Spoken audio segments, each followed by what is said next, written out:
pinter bisa sholat, yang bodoh juga bisa sholat. Kita melaksanakan Maulid Akbar Pondok Pesantren Al-Qail Istighosah. Kepada jamaah, saya mengucapkan banyak-banyak terima kasih. Semua dari partisipasi dari para jamaah hingga bisa terlaksana pengajian Maulid di Pondok Pesantren Al-Qail Istighosah ini. Tidak lupa pula kita kepada seluruh pengurus yang telah proaktif, baik tenaga, pikiran, dan materi. Assalamualaikum warahmatullahi wabarakatuh.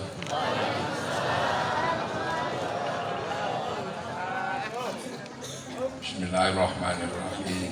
Bismillah, alhamdulillah.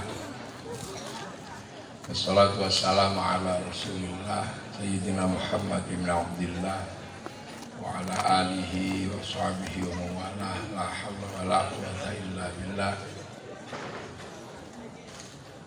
Para alim, para ulama, para kiai, wabil khusus Sohibul Fadilah Rasadah Kiai Ahyatin Kauli Sarjana Agama, dan seluruh kiai yang hadir yang saya hormati, pengurus cabang ya Nahdlatul Ulama Bekasi, pengurus cabang NU Bekasi. Alhamdulillah komplit ini. Seluruh hadirin dan hadirat, tidak lupa Kiai Zuhri dari Yaakob, yang kecil tapi suaranya banter. Hadirin wal hadirat yang berbahagia, alhamdulillah kita ini tetapi kebiasaan orang Islam di Indonesia kalau bulan Maulid peringatan Maulid Nabi, kalau bulan Muharram ya Hijriyah, kalau bulan Rajab peringatan Rajabiyah, nanti kalau bulan Syaban Khataman, kalau Ramadan Nuzulul Quran, kalau Syawal halal bi halal. Kita selalu begitu muter sepanjang tahun, nggak ada berhentinya. Peringatan selalu ada. Makanya alhamdulillah orang Indonesia itu mudah ingat karena banyaknya peringatan, mudah ingat dan mudah diingatkan karena seringnya peringatan. Dan itu hanya ada di Indonesia. Di Arab nggak ketemu kayak gitu. Di negara-negara Arab yang lain ya nggak ketemu. Bahkan di tetangga dekat kita di Malaysia nggak ketemu. Cuman kita aja yang paling rajin. Yang paling rajin peringatan itu kan kita. Sampai nggak ada hentinya. Yang capek kiainya. Saya ini barusan pulang dari Kalteng, Kalbar, berapa tempat itu 3 hari. Terus sekarang ke Bekasi. Nanti malam jam 2 saya terbang ke Kendari. Terus ke Muna. Habis Muna ke Makassar. Habis Makassar terus ke Pesuruan. Jadi kiainya itu kadang ya agak capek. Kadang ya nggak mandi. Ya untung orang NU itu enggak terlalu memperdulikan kiainya mandi apa enggak mandi, enggak terlalu memperdulikan kiainya itu wangi apa enggak wangi. Pokoknya seperti bisa kumpul, bisa ngaji, sedikit ada tertawa, ada guyon, ya sudah itu aja, itu khas santri. Makanya jangan heran kalau kemudian di mana santri berada itu Islam itu riang gembira, Islam itu menyenangkan. Dan yang senang bukan cuma santri, semua ikut senang. 24 jam dalam 1 tahun itu kalau santri gerak itu semuanya senang. Senang semua. Bakul bakso ikut senang, karena bisa jualan. Bakul pentol, cireng juga ikut seneng. Nah, itu khas santri. Ada apa aja senang. Ada orang hidup ya senang, ada orang mati ya senang, kumpul-kumpul. Pokoknya itu khas santri di Indonesia. Sehingga ada sesuatu yang sangat luar biasa. Dan itu kita menikmatinya akhirnya. Apa?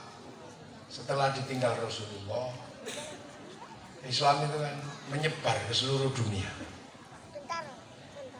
Setelah dari Arab, ada yang bergerak ke Eropa. Bahkan yang mimpin itu panglima perang Tariq bin Ziyad. Gagah-gagah dengan senjata yang menakutkan. Ada yang gerak ke Afrika, termasuk sahabat Bilal, ada sahabat Salman. Ada yang bergerak ke Cina, termasuk dipimpin sahabat Sa'ad bin Abi Waqqas. Nah, ada yang bergerak juga ke Rusia. Ada yang bergerak ke sini. Nah, akhirnya kemudian uji material. Ya, setelah sekian lama, ada sesuatu yang paling menarik. Apa? Yang ke Eropa berhenti, macet. Gak bergerak lagi, bahkan masjid jadi gereja. Yang ke Rusia macet. Yang ke Cina nggak bergerak, sudah upaya cuma segitu-segitu aja. Yang ke Afrika kecenderungannya malah semakin tekor.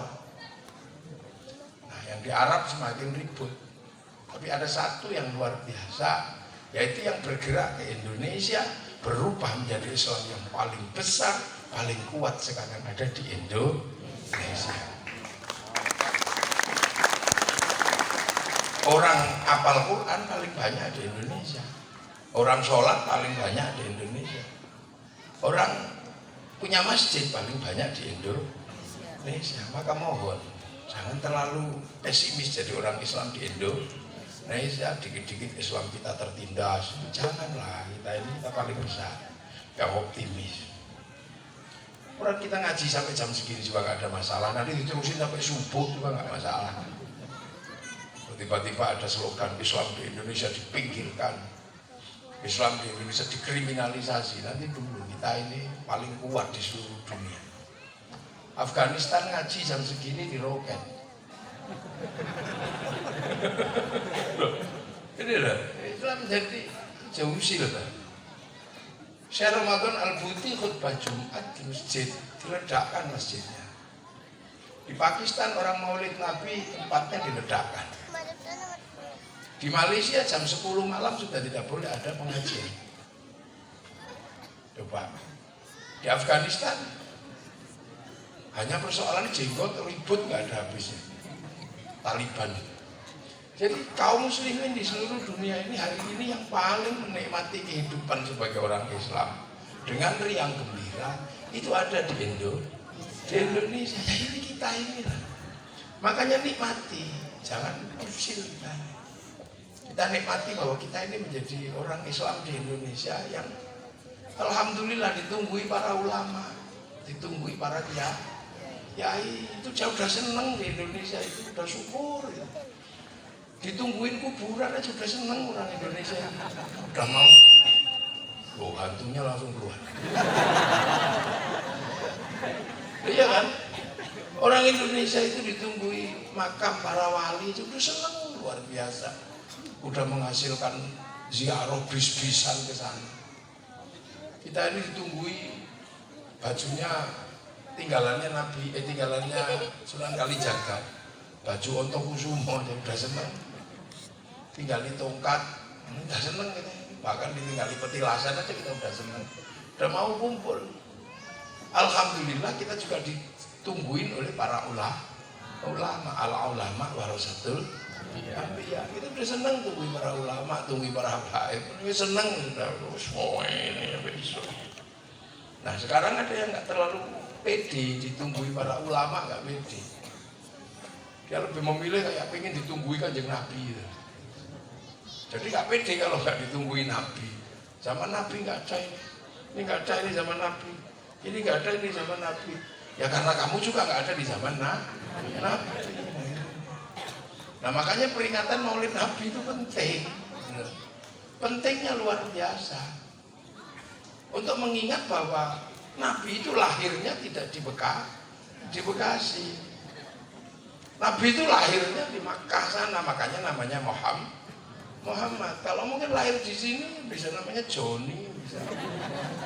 Tapi karena Nabi Muhammad ini orang Makkah, orang Arab,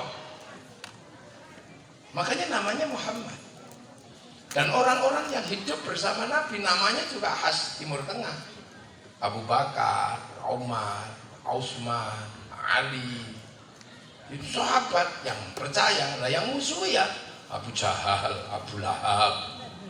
Gak ada sahabat itu namanya Aimin, itu yang gak ketemu.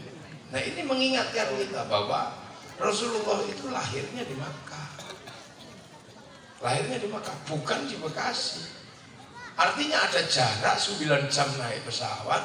Ada jarak yang kalau kita renang di sungai, di kali mungkin gak ketemu. Kentir gitu kan. Artinya kalau Rasulullah hidup di sana tahun 600, kita ini tahun 2022, manusia umurnya paling 100. Itu pun udah pilih-pilih, rata-rata 60 lah, kayak rata-rata. Artinya kalau ada antara tahun 600 ke tahun 2022, ada sekitar 1.500 tahun. Artinya di situ ada susunan orang, ada melibatkan beberapa orang yang menghubungkan kita kepada Rasulullah. Artinya kalau al-ulama warasatul anbiya, di situ sudah banyak sekali pewaris yang menjadi mata rantai kita sampai kepada Rasulullah. Gitu loh. Makanya ada konsep ahli sunnah wal jamaah. Gitu loh. Jadi ono istilah ahli sunnah wal jamaah. Jadi ada orang yang beruntung ketemu langsung Nabi. Nah itu namanya sahabat. Nah ada orang yang pengen belajar sama Nabi, nggak ketemu Nabi, tapi ketemunya sahabat karena Nabi sudah meninggal. Nah orang itu namanya tabi'in, pengikut. Kemudian ada orang pengen belajar sama Nabi, nggak ketemu sahabat, ketemunya tapi orang itu disebut tabi'in, pengikutnya pengikut. Nah ada lagi yang generasi pengen belajar Nabi nggak ketemu, sahabat nggak ketemu, tabi'in nggak ketemu, ketemunya tabi'in. Nah itu namanya tabi'in, pengikutnya pengikut. Nah kalau sampean namanya apa? Muridnya Kiai Yadin ini namanya apa? Lah itu tabi'ut. Jadi ini kesadaran dasar, ada namanya kesadaran ruang waktu ini penting untuk disampaikan. Gitu lah. Nah ini yang kayak gini nih, itu makanya ada konsep ahli sunnah wal jamaah. Ada konsep sirotol mustaqim, di situ ada sirotol ladzina an'amta alaihim, ada berisi orang-orang. Nah, jangan kamu paksa kemudian menghilangkan orang-orang ini. Kadang kan ada orang maksa, gak boleh ada orang-orang ini, tapi langsung melompat kembali ke sumber awal Al-Quran dan Sunnah. Makanya akhirnya orang-orang seperti ini gak bisa hidup berdampingan secara rukun dengan masyarakat. Hasilnya apa? Ya congkrah, pertentangan. Nah itu. Loh, makanya kita ini termasuk golongan orang yang beruntung, punya konsep ahli sunnah wal jamaah yang matang. Ikut jamaah Nahdlatul Ulama. Kenapa ikut jamaah Nahdlatul Ulama? Ya pewaris para nabi itu ulama. Nah kita ini hidup di zaman para ulama. Makanya organisasinya ya Nahdlatul Ulama. Kalau hidup zaman sahabat sampai Nahdlatul sahabat. Nah ulama-ulama ini ya ikut, didirikan oleh Kiai Hasyim Asy'ari, Kiai Yakin, ya ikut di situ semua di situ. Nah Kiai Hasyim ini ya didikannya Kiai Asy'ari, Kiai Soleh, Kiai Khalil. Nah Kiai Asy'ari ini didikannya Kiai Abdul Wahid Salatiga. Ya Abdul Wahid ini didikannya Kiai Abdul Halim di Boyolali. Ya Abdul Halim didikannya Kiai Sufyan di Tuban. Kiai Sufyan didikannya Kiai Jabbar Kiai Jabar didikannya Kiai Abdul Rahman di Lasem. Kiai Abdul Rahman didikannya Kiai Abdul Halim Benowo. Mbah Benowo didikannya Mbah Cokrojoyo Sunan Geseng. Sunan Geseng didikannya jeung Sunan Kalijogo. Sunan Kalijogo didikannya Sunan Bonang. Mbah Bonang didikannya Sunan Ampel. Mbah Ngampel didikannya Mbah Ibrahim Asmoro Kondi. Mbah Ibrahim Asmoro Kondi didikannya Syekh Jumadil Kubro. Syekh Jumadil Kubro didikannya Said Muhammad Masih. Said Muhammad didikannya Said Ahmad Jalaluddin Campa. Said Ahmad Jalaluddin didikannya Said Abdul Malik Mongol. Said Abdul Malik didikannya Said Alawi Ambil Faqih. Said Alawi Ambil Faqih didikannya Said Ahmad Sohib Mirbat. Said Ahmad Sohib Mirbat didikannya Said Ali Khalid Qasam. Said Ali Khalid Qasam didikannya Said Alwi. Said Alwi didikannya Said Muhammad. Said Muhammad didikannya Said Alwi. Said Alwi didikannya Said Ubaidillah. Said Ubaidillah didikannya Said Ahmad Al-Muhajir. Said Muhajir didikannya Said Isa. Said Isa didikannya Said Muhammad. Said Muhammad didikannya Said Ali Uraidi. Said Ali Uraidi didikannya Said Ja'far Shodiq. Said Ja'far Shodiq didikannya Said Bakir. Said Bakir didikannya Said Ali Zainal Abidin. Said Ali Zainal Abidin didikannya Sayyidina Hasan Husain. Ini didikan siapa? Didikan Sayyidina Ali. Lah Sayyidina Ali dididik siapa? Dididik langsung sama Rasulullah Muhammad sallallahu alaihi wasallam. Loh, jadi beliau ini ya pewaris, makanya boleh diikuti walaupun kecil. Kalau kecil itu namanya ahli sunnah wal jamaah. Loh, makanya kan kita ini dari sana sampai ke sini ini kan punya ceritanya masing-masing. Setiap zaman ceritanya masing-masing. Yang tidak boleh dirubah itu kan 6, 5. Ini nggak boleh dirubah. 6 itu rukun iman, 5 itu rukun Islam. Nah kalau kita urut satu ini sudah iman, sudah Islam semua. Waktu Rasulullah datangi malaikat Jibril ditanya mahwal iman. Iman itu apa ya Muhammad Rasulullah? Antum minabillah, iman kepada Allah. Iman semua kan pada Allah. Ya berarti sudah orang beriman. Wa malaikati dan kitab dan malaikat Allah. Walaupun kadang iman pada malaikat tahunya cuma 2. Cuman Jibril sama Israel yang lain nggak tahu ya. Ada yang hafal 10. Wa kutubihi dan kitabnya Allah. Baca Quran kan? Walaupun kadang nggak komplit ya kan? Ada yang cuma hafal Yasin toh ada. Ada yang cuma kul hudok ya, tapi kan udah iman kepada kitab Allah. Para rasulihi dan utusan Allah.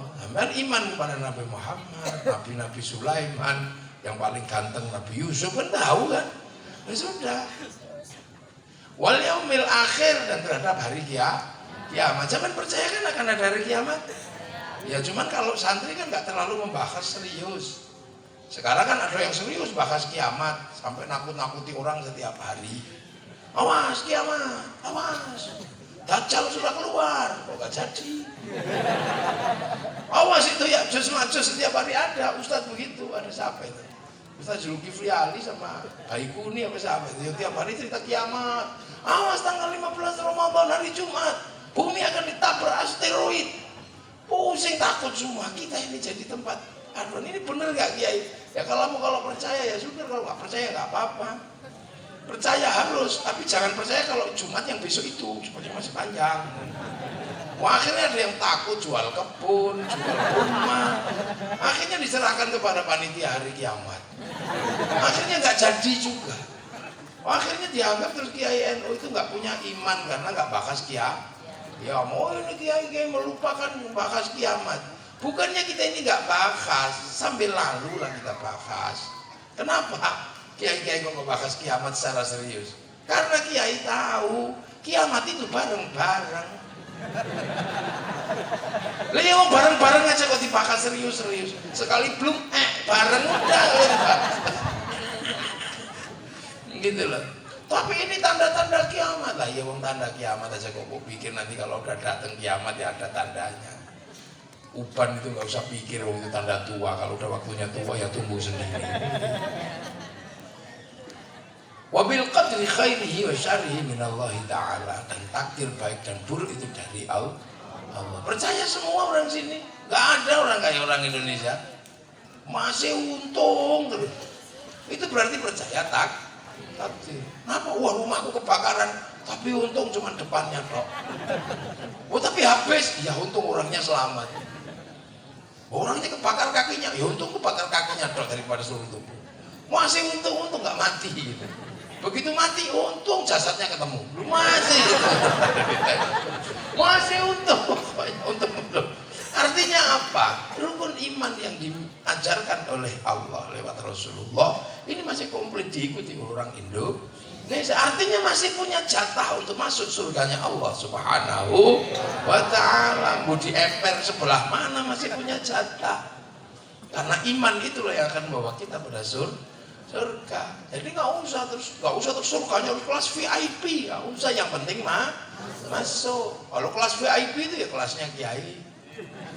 Ya yang kalau Quran 30 juz itu kelas grosir kan itu. Nah kalau pengecer kayak gitu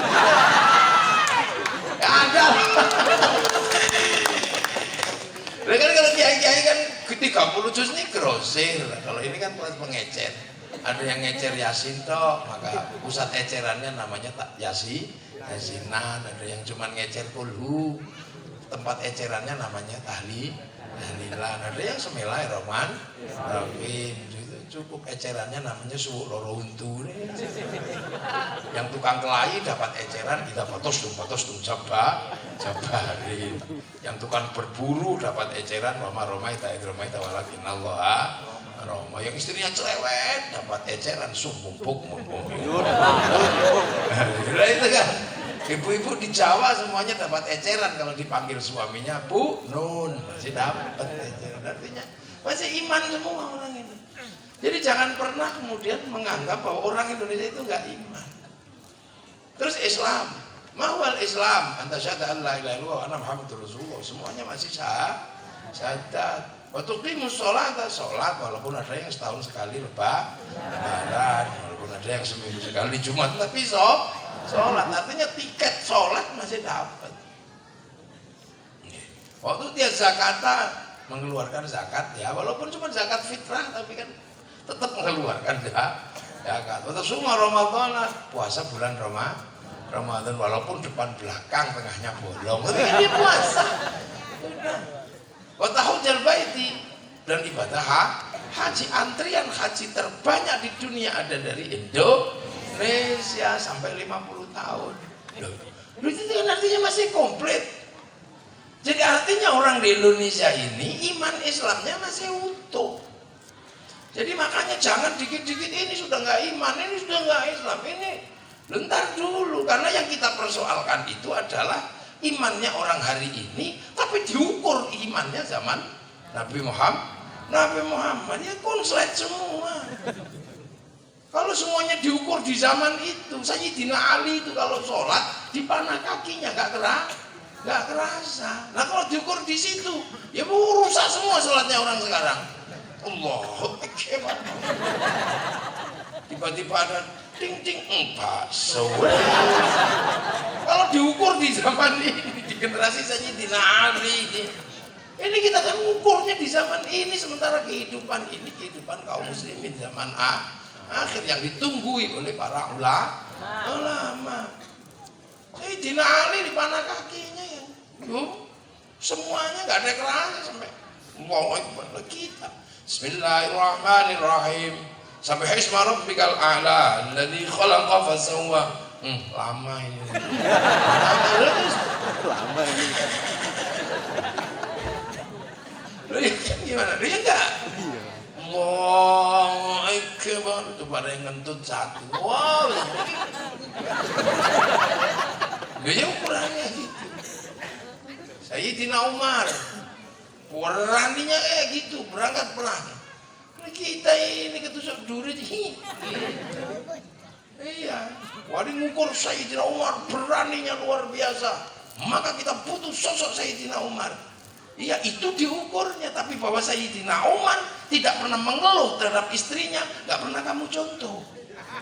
Ayo. Sayyidina Umar itu galaknya luar biasa. Nggak ada yang ditakuti. Itu yang selalu didengung-dengungkan. Tapi bahwa Sayyidina Umar tidak pernah sekata pun membalas perkataan istrinya, kalian diem, nggak pernah nyontoh. Ayo. Ini kadang Sayyidina Utsman seluruh hartanya diberikan kepada Allah. Dan kita ini bayar listrik aja pusing. Lu makanya kan kita ini kita ukur lah. Jadi jangan terus kemudian, makanya ada konsep ahli sunnah wal jamaah. Ini kan jamaahnya para kiai. Lah kalau jamaahnya Nabi pikir gini, itu ya usul ke sana wong muridnya Nabi langsung masuk wifi-nya Nabi. Lah ini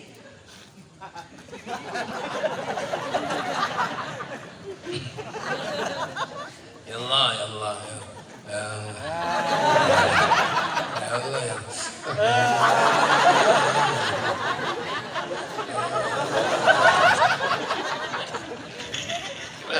ya Allah ya Allah lama sekali rampung-rampung suwene. Apa sampean bayangkan? Makanya jangan ketinggi orang ngukur gitu. Makanya waktu sahabat itu diajari sholat, yang kelas Sayyidina Ali ya bisa, kelas Sayyidina Ali. Tapi yang bodoh-bodoh, Allahu Akbar, ya sama kayak kita. Temennya disikut, Allah kelihatan nggak? Enggak tuh. Wala ruame di belakang itu nggak mau sholat, akhirnya tongkrong. Akhirnya Rasulullah ngapain katanya nggak sholat? Susah ya Rasul. Lalu apa? Tuhannya nggak kelihatan. Dari ribuan tahun kan sholatnya orang, ibadahnya orang Arab kan ada patungnya. Tiba-tiba terus kemudian diajari sholat nggak ada nampak, ya susah. Makanya terusannya mahwal iman, mahwal Islam itu ada mahwal ihsan. Anta'budallaha ka'annaka tarahu fa illam takun tarahu fa innahu yaraka. Beribadahlah kau kepada Allah seolah-olah kau lihat Allah.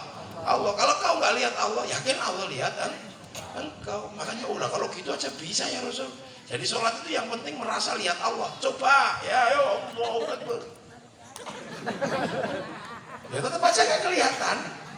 Akhirnya ya sudah, daripada nggak kelihatan, yang penting kita ngerasa dilihat Allah. Akhirnya Allahu Akbar.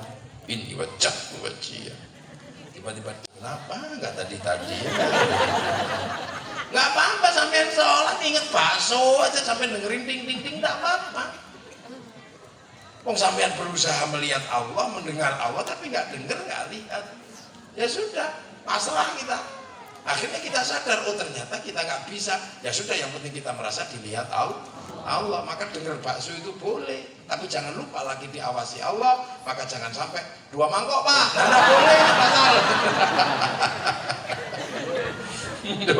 Akhirnya yang pinter bisa sholat, yang bodoh juga bisa sholat. Kayak gitu ngajarinnya. Loh makanya sampai harus tahu kondisinya. Kalau kondisinya umat sekarang ya disesuaikan. Zaman itu waktu ngajari Sayyidina Ali ya dengan cara Sayyidina Ali sholat yang khusyuk. Nanti kalau kamu sholatmu khusyuk, tak kasih serbanku, mau yang hijau mau yang merah terserah pilih. Allahu Akbar. Selesai yang hijau ya Rasul. Enggak khusyuk kamu. Ulangin. Sampai akhirnya dipanah kakinya tidak kerasa. Nah itu Sayyidina Ali. Tapi yang bodoh-bodoh kan tetap diajari. Yang penting kamu merasa dilihat Allah. Loh, makanya kita ini dalam segala hal, karena kita ini seolah-olah lihat Allah, makanya hati-hati. Kita itu kalau sholat itu seolah-olah, makanya sholat kita itu nggak nyampe ke sana kalau nggak dititipkan sama yang melihat Allah. Siapa yang melihat Allah? Ya Rasulullah. Makanya sholat kita itu akan nyampe kalau kita bacakan Allahumma sholli ala sayyidina Muhammad. Itu makanya teman jangan lupa kita bacakan selawat, karena apa? Nitip itu perangkonya. Karena kita ka'annaka Rasulullah annaka, kita seolah-olah lihat tapi Rasulullah benar-benar melihat Allah. Nah makanya gak ngelihatin, ini nitip sama yang lihat. Makanya setiap segala sesuatu kita titipkan ke Rasulullah. Dengan apa? Dengan sholawat. Makanya kendaraan Rasulullah itu nggak pernah berhenti, karena sholawat itu di dalam Al-Quran menggunakan kalimat yusollu. Nah Nah, yusalluna itu mudhari.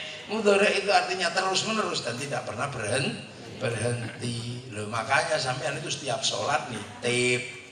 Loh, setiap nitip mosok nggak kenal wong bendino nitip. Loh, makanya harus kenal. Makanya biar kenal, maka seluruh peristiwanya Nabi dibikin peringatan dan dijelaskan hakikatnya di situ. Biar kita kenal, mosok bendino nitip kok nggak kenal gitu lah. Nah, itu makanya ada peringatan Maulid, ada peringatan apa. Jadi makanya saya harus kenal dengan karakter per generasi ini. Nah itu ya, makanya Rasulullah dididik Sayyidina Ali dan yang bodoh dengan cara seperti itu. Ya sudah.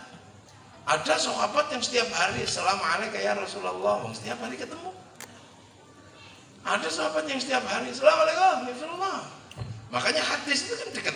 Amarona Rasulullah Sallallahu Alaihi Wasallam. Aku disuruh sama Nabi. Berarti ada orang yang setiap hari itu karena saking dekatnya disuruh Nabi. Ada yang nahan Rasulullah Sallallahu Alaihi Wasallam angkat. Aku dilarang. Berarti ada orang yang setiap hari dekat dengan Nabi. Kunna ma'a Rasulullah Sallallahu Alaihi Wasallam naf'alu. Aku bersama Nabi menjalankan. Ra'aitu Rasulullah Sallallahu Alaihi Wasallam yaf'alu. Aku lihat Rasulullah menjalankan. Sami itu aku mendengar. Itu kan deket-deket ini prosesnya itu. Loh, makanya, tapi ada juga yang jauh. Sahabat itu jauh tiba-tiba datang ke Nabi, ya Rasul, apa kangen ya Rasul? Kangen. Terus, nah temanku Sauban itu kangen sama engkau ya Rasul, seminggu gak ketemu turun 3 kilo. Nah terus kamu, wah saya kalau rindu Rasul kan bikin puisi ya Rasul. Mana puisimu? Guru aja sama Rasul sama sahabat dua itu. Aku punya puisi ya Rasul. Aku juga punya loh. Jangan dikira kamu doang yang punya. Nanti tak sampaikan ke Rasul. Ya udah gantian kata Rasul. Sambil gurau aja. Yang satu, Assalamualaikum Zainal Anbiya'i. Assalamualaikum. Yang satu, gantian. Aku ini. Anda Samsun, Anda Badrun, Anda Nurun, Fauqa Nur, Anda Iqsir wa Khali. Anda misbahul sudur. Nabi ya udah makasih ya serbannya Nabi yang luritnya kamu ambil bawa pulang. Namanya anak kampung dapat selimutnya Rasul yang lurit, senengnya luar biasa. Hari keliling kampung itu. Jadi makanya kalau anak-anak ini suka gini-gini itu juga ada dasarnya.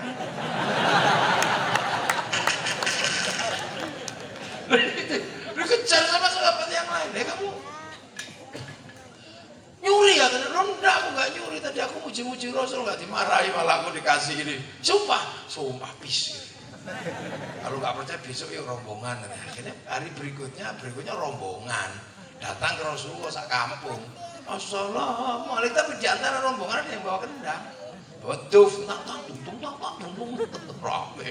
Sahabat Ali masuk, seru. Sahabat Utsman masuk, seru.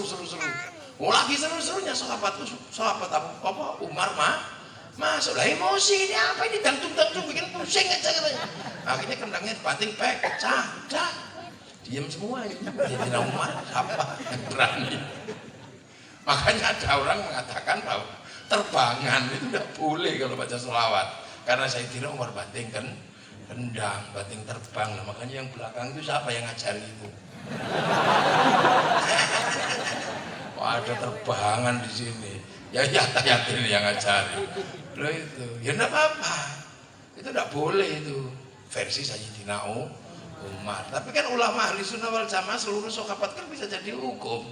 Di situ ada 3 dan 1. Yang satu nggak suka Sayyidina Umar. Tapi sahabat Ali, sahabat Utsman, Rasulullah nggak ada masalah. Ya di voting aja 3 lawan 1. Ya 3 lawan 1 ya yang benar yang menang yang 3. Makanya nggak apa-apa terbangan pakai selawat, pakai terbangan dengan gitu.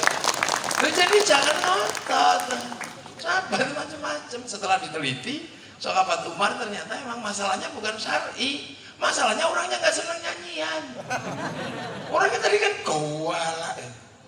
wala kalau baca Quran semua orang ndepis gini. Bismillahirrahmanirrahim. Nggak ada yang bunyi. Kalau sahabat Utsman halus. Bismillahirrahmanirrahim. Kenapa tadi nggak bilang Allah? Nah, berarti sampai ini nggak suka sama yang keras kan? Makanya ikut NU. Ya lembut memang. Sayyidina Utsman lembut. Sayyidina Umar Bismillahirrahmanirrahim. Murah, nggak ada yang ditakuti selain Allah, Rasulullah dan istrinya tadi. Lah ya kan, pokoknya Cikarang banget deh. Lah ada kayak gitu makanya ya. Nah, makanya ada kisah di dalam kitab Futuhul Janza Rajulun ila Umar bin Khattab. Ada laki-laki datang ke situ, nggak disebutin di situ itu. Siapa? Ternyata itu Abu Dar. Abu Dar itu kepala suku, panglima perang, kaya, ganteng. Tapi punya istri satu, cerewetnya luar biasa. Kata Abu Dar ini, ya Allah, pusing aku punya istri kayak begini. Mau tak tukar tambah aja. Tapi sebelum tak tukar tambah, aku tak main ke Sayyidina Umar lah minta nasihat. Datang ke Sayyidina Umar. Sampai di tempat Sayyidina Umar, ternyata Sayyidina Umar lagi diomeli punya hati. Sayyidina Umar diem. Iyalah, makanya udah dok pintu. Assalamualaikum. Salam. Siapa itu? Abu Dzar ya Umar. Ada apa sore-sore tumben kesini? Gak jadi sama aja.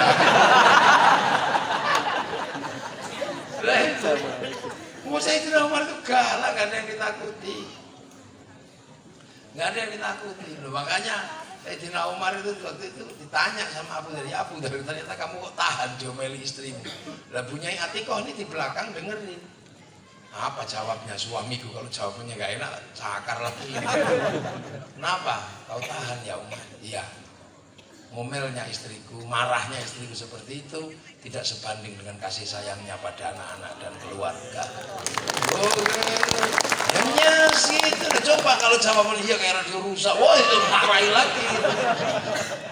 Nah itu yang jarang dilakukan. Kita ini penakut tapi galak sama perempuan. Makanya kita susah menemukan generasi yang hebat. Generasinya emosional, marah-marah terus. Nggak ada generasi yang cerdas gitu. Karena apa? Kadang laki-laki lupa pengen punya anak hebat tapi nggak pernah ngurus sawah. Loh, perempuan itu kan sawah. Pemilik sawahnya laki-laki. Nah kadang suruh numbuhin tanamannya, suruh bagus tapi sawahnya nggak pernah diurusi. Di mana mau tumbuh tanaman bagus kalau sawahnya dibiarin terlantar? Betul benar? Ini tak sampaikan nanti. Yang kayak gini jarang disampaikan karena kiainya laki-laki. Loh, perempuan itu sawah, nisa'ukum harsul lakum. Perempuan itu sawah. Kalau sawah pengen tumbuhannya bagus, sawahnya harus dibangun, diurusi, dipupuk. Lah ya kan? Sawah itu kalau sudah banyak sampah, banyak rumput, tumbuhannya pasti jelek. Begitu juga perempuan, kalau udah rusak mukanya udah jelek. Makanya tugas laki-laki kalau mulai ada jerawat 1-2 kasih skincare dong. Nah ini itu tugas laki-laki kok. Makanya ar-rijalu qawwamuna 'alan nisa. Perempuan itu kalau sudah jerawatan kasih skincare. Lihat kukunya kalau sudah mulai kusam, manikur pedi dong. Tugasnya laki-laki. Lah ya kalau tidurnya sudah mulai berkeringat, apek, baunya nggak enak, beliin AC. Kalau ke pasar mukanya sudah mulai luntur bedaknya, belikan Avanza. Udah gitu dong tugas laki-laki. Iya, kasih gelang yang bagus, baju yang bagus, itu tugas laki-laki. Sawahnya bagus. Nanti kalau diniati mampu. Nah belum waduh nggak mampu lah ya sudah nggak mau. Perempuan itu sawah itu harus dipupuk, harus dikasih air biar tumbuhannya bagus. Kalau tanpa air, tanpa pupuk ya tumbuhannya jelek. Begitu juga perempuan. Jangan sampai perempuan itu kering, nggak ada pupuknya. Maka perempuan harus dikasih uang. Harus dikasih uang, jangan sampai selalu kekurangan uang. Masuk pengen bakso aja nggak bisa beli ya. Akhirnya kalau punya anak yang ngileran ya melan. Iya, loh, sawah itu kalau ditanami nggak boleh dibakar. Kawah kalau dibakar tanamannya mati, maka perempuan nggak boleh dibikin panas ya. Nanti harus disayang. Nah itu tugas laki-laki. Benar. Makanya Sayyidina Umar menyayang perempuan, walaupun Sayyidina Umar galak. Loh karena perempuan ini kan sulit ini sawah ini. Akhir-akhir ini ada jarang sekali orang ngurus sawah. Pengennya tanamannya bagus, sawahnya nggak pernah diurus. Jadi perempuan itu juga nggak mudah. Capek jadi perempuan itu. Bener, saya belani namanya. Jadi kalau perempuan suka ngomel itu biasa, karena itu buang sampah. Laki-laki itu tempat sampah. Makanya kalau sampah lagi dibuang jangan ditutup, nanti sampahnya dibuang ke tetangga, pusing dia. Jadi ini saya sampaikan, kenapa? Makanya Rasulullah itu ummuka itu tentang perempuan sebenarnya. Gitu. Dan nggak ada laki-laki di sini nih yang punya pengalaman. Saya kenapa bisa ngomong begitu bahwa perempuan itu susah, berat? Karena saya pernah jadi perempuan. Loh, serius, saya itu pernah jadi perempuan. Sampai nggak pernah tahu kan kalau saya jadi perempuan. Makanya dalam kurikulum tadi itu mestinya sebutin pernah jadi perempuan, gitu mestinya. Oh jangan disebutin yang keren-keren tadi itu. Saya pernah jadi perempuan dan gagal. Iya gagal. Jadi saya pulang ngaji, saya ngomel sama istri, Dek, kenapa sih sampah kayak gini? Bo yang bersih mana ya? Istri saya tiba-tiba ngomel. Loh, ini juga anak-anakmu juga loh Mas katanya. Ini anaknya sapa ka anakku? Ora anakku ya kowe ra ning kene, aku ya ngono to. Wah, tambah marah. Loh, kan sudah banyak yang bantu. Mosok gak ada yang ngurus kayak gini. Iya tapi makanya coba sekali-sekali jadi perempuan. Lah saya emosi. Lah kenapa? Aku harus jadi perempuan. Iya, coba. Ya udah iya, aku jadi perempuan besok. Wah, akhirnya kesepakatan lah aku jadi perempuan.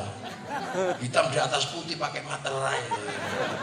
Saya Ahmad Muafiq bertanda tangan di bawah ini dengan tanpa paksaan akan menjadi perempuan selama 24 jam. Materai tak tanda tangan. Jam 2 malam istri saya tak usir. Udah kamu pergi minggat sana. Jangan sampai anak bangun masih lihat engkau. Pergi. Ini uang 10 juta. Kamu pilih mobil mana yang mau pergi silakan. Itu cari ajak sopir santri yang paling lihai sekalipun nyopirnya. Bawa santri yang lain untuk meladeni kamu di jalan. Nanti makanlah. Kalau masih kurang 10 juta, ajak teman-temanmu yang lain makan semua. Jangan pulang kalau saya nggak telepon. Yes, katanya pergi nih. Wah merdeka itu. Yes, katanya pergi tak kemana. Wah akhirnya saya buah emosi kan. Waduh, perasaan kuat ya jadi perempuan aja kan. Apa susahnya? Mulailah subuh saya bangunin anak. Gak ada yang bangun. Nak, belas kata yang bangun. Akhirnya tak cari sulak, tak pukul pakai sulak, ditendang saya itu kemarin. Waduh, gak ada yang mangkel, tak cubit aja satu-satu. Walau turun dari ranjang itu, ada yang bawa pempes, ada yang bawa. Tapi masih gagah kan, baru tahap awal. Habis itu turun, mandi. Mulailah tak mandikan kayak biasanya dimandikan di jejer-jejer itu. Ya Allah, kepanasan airnya. Tak perlu anak saya yang kecil, bukan kepanasan. Panas, untung nggak melepuh. Wah sudah, itu udah mulai, waduh nyesel dikit ini kan. Waduh juga jadi perempuan. Nah, akhirnya terus waktu makan, tak dulang satu-satu. Lolos. Waduh, disebut gitu, kegedean katanya. Wah sudah rusuh, wah cempret semua. Begitu waktunya sekolah, nangis semua. Gara-gara apa? Saya nggak ngerti ini sepatunya yang mana. Gitu. Wah, akhirnya nggak ada yang sekolah. Emakku di mana? Emakku di, wah ada posing gitu. Mau nyerah harga diri. Jam 9. Rumah itu udah rusak semua, cat tembok itu sudah. Lipstik ibu itu dipakai ke cat tembok. Udah remote pecah, TV pecah. Jam 11 sudah ada yang di bawah meja. Wah, waduh, ini mau telepon masih harga diri. Jam 12:30 Udah gak kuat saya, udah lepas, tak peduli harga diri saya udah. Kepala saya udah segede helm. Udah akhirnya tak telepon, assalamualaikum. Gak jawab istri saya itu. Gak waalaikumsalam, langsung nyerah nih ye. Iya, akhirnya dia aku udah pulang dari tadi, aku yakin Mas Pati gak kuat. Iyo, ampun aku gak kuat. Wah akhirnya tak kok samping itu langsung tak pegang tangannya, tak ambung ping pitu. Semenjak itu saya gak pernah ngomel lagi darinya. Jadi perempuan itu berat. Alah ya, kayaknya tak mau ngelanang nek nuturi. Gini begitu ada Walah, ternyata yang susah itu dulang anak. Saya itu lihat kalau istri saya itu dulang anaknya itu bisa begini. Saya itu bingung, anak berangkat dari sebelah sini udah gak bisa sudah. Semua harus tertib dari depan. Nah, padahal ibunya itu anaknya dari belakangnya bisa. Ternyata itu juga susah. Terus yang kecil tidur minta diiringi.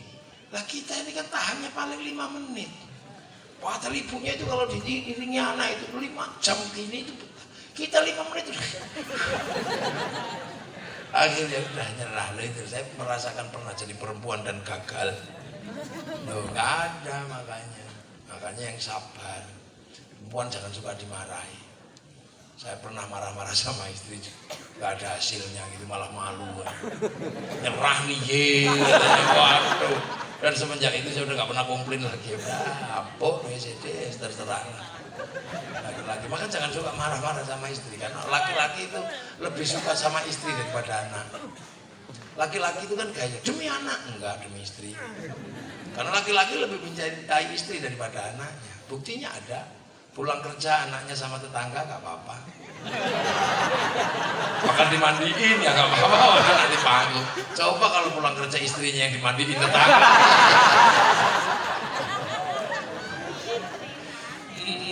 Loh ini kan. Nah, laki-laki juga jangan jangan manas-manas sih. Saya itu pernah, istri saya itu panas hatinya. Gara-gara saya juga yang salah. Ini tak ceritani aja. Dik, dandan yang cantik, jangan sampai kalah cantik sama santri ya. Iya mas. Habis subuh dandan ya. Karena jam 8 harus nikahkan santri saya. Oh, Tuhan, dan akhirnya masuk ke mobil, cantik juga istriku, tak lihat viral ini. Akhirnya gitu. Walah sampai di perempatan lampu merah, pagi-pagi itu ada matahari, nyorot mobil. Di dalam mobil ada perempuan cantik, rambutnya merah, kacamatanya dibun-bun. Mulut saya lepas, ya Allah, Arifin yang Bibin, itu cantik. Saya lupa kalau bawa istri di wah itu seketika saya dijambak, ditawarik dari belakang. Dasar matanya laki-laki. Pak saya yang dandan dari pagi nggak dipuji, itu perempuan udah tersembunyi masih kelihatan. Ada aku aja masih begitu, apalagi aku nggak ada. Wah panjang lah pokoknya. Wah itu saya hanya bisa menghela napas itu. Ini saya nggak boleh menghindar. Kalau saya mengatakan enggak, tadi udah ngomong. Akhirnya, ya Allah, akhirnya apa yang terjadi? Lama-lama saya tarik nafas, saya ngaku, iya deh. Iya apa? Dasar matanya laki-laki. Iya, aku tadi lihat perempuan yang cantik dan tersembunyi. Begitu ya. Ada aku aja begitu. Iya, nggak selalu sih. Ada kamu dan tidak. Laki-laki manapun akan bisa melihat perempuan yang cantik dan tersembunyi. Setersembunyi apapun perempuan itu kalau cantik, laki-laki pasti tahu. Karena kalau aku nggak bisa melihat perempuan yang cantik dan tersembunyi, mana mungkin dulu aku menemukanmu. Langsung kendor. Ini kita cerita di mana? Sayyidina Umar ya lah ya itu makanya. Itu makanya kan sahabat-sahabat ini indah waktu itu ada yang benar. Sayyidina Umar kalah. Nah, potret seperti itu, itulah ada di kalangan santri. Makanya santri itu dididik orang yang dididik sekuatnya aja. Kalau yang bisa jenggotan ya syukur jenggotan, kalau enggak ya enggak ya terserah. Jadi enggak terus dipatok seperti ini gitu. Nah itu karena ahli sunnah wal jamaah itu pelajarannya enggak begitu. Rasulullah lagi ngajar ngaji, tiba-tiba dari pintu masjid ada yang muat katanya. Ya Allah sahabat yang lain kan emosi. Wong sudah dilarang manggil mat itu kan dilarang. La taj'alu du'a ar-rasuli bainakum ka du'a ibadukum ba'dha. Kamu jangan manggil temanmu seperti kamu manggil temanmu. Jangan manggil utusanku seperti kamu manggil temanmu. Mat, sahabat ini yang buta tonyoin. Akhirnya apa? Ya udah suruh masuk. Akhirnya masuk. Begitu sampai di depan masjid. Ya Rasul, Mat, aku pengen kencing. Ya udah kencing aja. Disuruh kencing itu nggak cari toilet tapi langsung depan kencing di masjid itu. Sahabat Umar nggak tahu warik pada mau dipotong kepalanya. Terus jangan Umar, gini-gini juga santriku tapi dari kampung sana. Itu adatnya di kampungnya sana emang kencingnya sembarangan. Ada bantrek yang dikencingin. Gini-gini juga santriku, ini santri Cikarang. Kalau mungkin bahasa sekarang begitu. Sampai Al-Quran mengabadikan orang ini dengan sebutan wajah amin aqsal Madinah, menggunakan kalimat aqsa, bukan ba'id tapi aqsa. Aqsa itu ujung, yang ujung gak dijelasnya itu ujung. Bahasa Arab itu ada ba'id, ada aqsa. Makanya masjid yang paling jauh gak kebayang jauhnya Masjidil Aqsa. Ya. Jadi macam-macam. Nah yang bisa kayak begitu siapa? Ya santri yang sekarang. Loh makanya kemudian ada cara-cara dan metode-metode yang akhirnya terjadi di Indonesia, dan itu kita bisa nikmati. Kita bisa nikmati, jangan dipaksakan. Dan itu pelajaran dari mana? Ya pelajaran semenjak awal. Makanya peringatan itu menjadi penting karena orang terus tahu pangkat dan kedudukannya. Lah umatnya Nabi, pesantrinya Nabi ya kalau dipanggil sholat ya pasti langsung datang. Nah kalau santrinya kiai dipanggil ya nanti dulu. Makanya kadang kita adzan zuhur setengah tiga kan gitu sambil nunggu. Robana masih gak datang ya tombol hati. Mungkin pegel ya nambah hatinya dia. Kalau udah capek dan gak datang baru diuruki jangan jalan teko. Jadi kan gitu. Makanya ada yang dikit la ilma gitu. Nah kalau ada yang cuma diem gini ya nggak bisa, yang belakang nggak dengar nggak bisa menirukan. Dulu seluruh ulama datang ke sini ya pakai jubah, kayak beliau ini jubahan. Tapi bagi yang nanam padi kan masalah. Makanya terus kemudian jubah sebagai baju syar'i dipotong. Potongan baju syar'i namanya syar'un. Nah, di sini orang nggak punya huruf ain, punyanya monggo bodongo, maka sarun jadi saruan jadi sarungan. Nah itu fleksibel. Makanya orang kalau pakai sarung fleksibel, sampai mau cingkrang, mau panjang, isbal, terserah. Kalau mau cingkrang tinggal dilinding ke atas lebih tinggi aja cingkrang. Kalau pengen lebih panjang turunin aja gitu. Tapi yang satu ketika aurat laki-laki itu baina surra wa rubah, ketika takbir antara dada dan pusar, ini pasti sempurna karena di atasnya pasti ada lindingan. Makanya Allahu Akbar pasti nyantol. Allahu Akbar ngantong-ngantong mesti nyantol, ada pentolnya. Jadi komprominya ada. Nah, makanya bid'ah itu ada bid'ah sayyi'ah, ada bid'ah hasanah. Nah ini akhirnya kemudian bangsa kita ini selamat, bisa ngajari dengan level-level tertentu. Karena apa? Ya punya ukuran-ukuran tentu. Oh ini. Nah itu. Nah makanya kalau kita sering peringatan kayak gini, kita tahu. Oh ini di zaman ini. Oh ini di zaman ini. Oh dulu siapa sih yang pertama kali datang ke sini? Oh itu para wali. Loh kenapa wali? Yang ke Eropa panglima perang, yang ini sahabat, yang ke Indonesia kenapa wali? Karena Indonesia itu jauh, masuk ke sini itu setelah Rasulullah. Lah bangsa sini ketika Rasulullah berdakwah di sana, ini sudah jadi bangsa. Tahun 400 Masehi Jawa Barat sudah punya kerajaan Tarumanegara. Jadi kita ini bukan bangsa bolong. Tahun 300 Kutai Kertanegara sudah punya kerajaan. Tahun 600 berdiri kerajaan Mataram di Jawa Tengah. Tahun 800 berdiri Candi Borobudur. Jadi kita komplit sebenarnya. Makanya kalau ada yang mengatakan Islam masuk ke Indonesia itu situasinya bahula, ini nggak benar. Ini sudah maju. Berbicara hukum tata negara, kita punya kitab Negara Kertagama. Berbicara bagaimana bermasyarakat, kita punya kitab Sutasoma. Loh, makanya kita punya bangsa sejajar. Ceritanya sama. Kalau berbicara cinta, orang Eropa punya kisah cinta. Orang Arab punya Kais dan Laila. Kita juga punya kok. Andi-andi lumut. Dan iya kan, Junjung Bui, Tambung Mangku, udah komplit kita. Di sana ada orang kuat namanya Samson. Di sini juga ada Bandung Bondowoso, ada Sepahit Lidah. Di sana ada cerita ibu tiri yang kejam namanya dalam kisah Cinderella. Kita punya bawang putih, bawang merah. Sana ada binatang bisa ngomong dalam Kura-Kura Ninja. Kita punya kancil nyuri timun. Apanya yang beda? Sama kan? Artinya sama. Ini sebagai sebuah tolak ukur bahwa Islam ketika tahun 1300-an masuk ke sini, ketemu bangsa yang sudah jadi, sudah majunya luar biasa. Dan itu bisa kita lihat, setiap bangsa itu kan punya kecenderungan untuk bersenandung. Senandung, ini nyantai-nyantai. Orang Arab ketika bersenandung, alat musiknya apa? Terbang itu, terbuat dari kayu dan kulit. Orang Eropa, gitar terbuat dari kayu dan tali. Orang Cina, sitar, kayu dan tali. Tapi orang Indonesia, alat musiknya gamelan terbuat dari logam.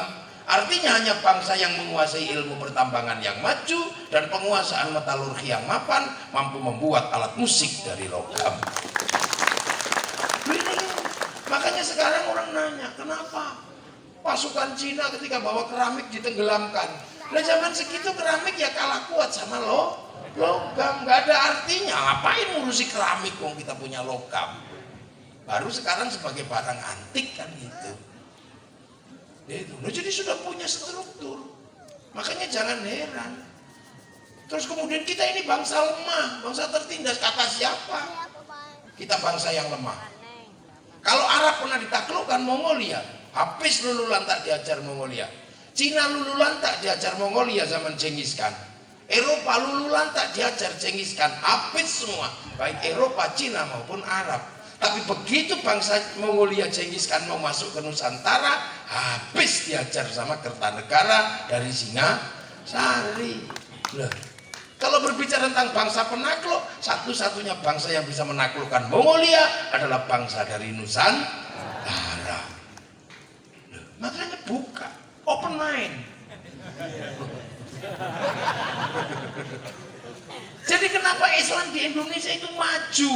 Kenapa Islam di Indonesia itu kuat? Karena waktu datang ke sini ketemu peradaban yang maju, ketemu peradaban yang jaya.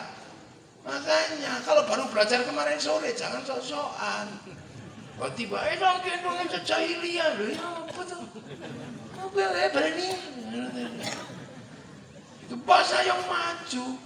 Makanya sudah nggak ngomongin yang kecil-kecil tadi itu. Kalau Islam itu liutamima makarimal akhlak, akhlaknya orang ini sudah jadi, tinggal diisi agama.